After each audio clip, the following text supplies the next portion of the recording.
సతీదేవి చనిపోవడానికి కారణం శివుడు అని మీకు తెలుసా?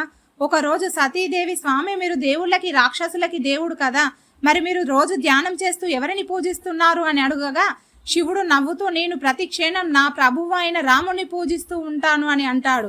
సతీదేవి ఈ రాముడు ఎవరు అని అడుగుతుంది. రాముడు ఎవరో కాదు, ఆ విష్ణువే త్రేతాయుగంలో రాముడిలా అవతారం ఎత్తి యతి ధర్మస్థాపనం చేస్తాడు అని అంటాడు.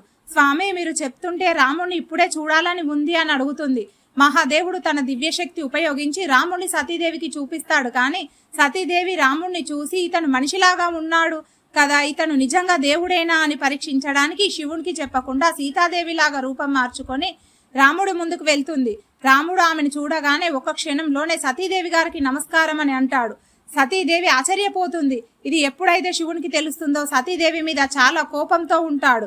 సతీ నువ్వు చాలా పెద్ద తప్పు చేశావు, నువ్వు ఏ రూపంలోకైతే మారావో ఆ రూపాన్ని నేను రోజు తల్లిలాగా భావించి నా మదిలో పూజిస్తూ తలుచుకుంటూ ఉంటాను. ఇప్పుడు ఈ జన్మలో నిన్ను నేను నా భార్యలాగా అస్సలు చూడలేను అని చెబుతాడు. ఈ శాపం వల్లనే సతీదేవి దక్ష యజ్ఞంలో తన శరీరాన్ని త్యాగం చేసి మరుసటి జన్మలో పార్వతీదేవిలాగా జన్మించింది. ఈ కంటెంట్ నచ్చితే లైక్ చేయండి.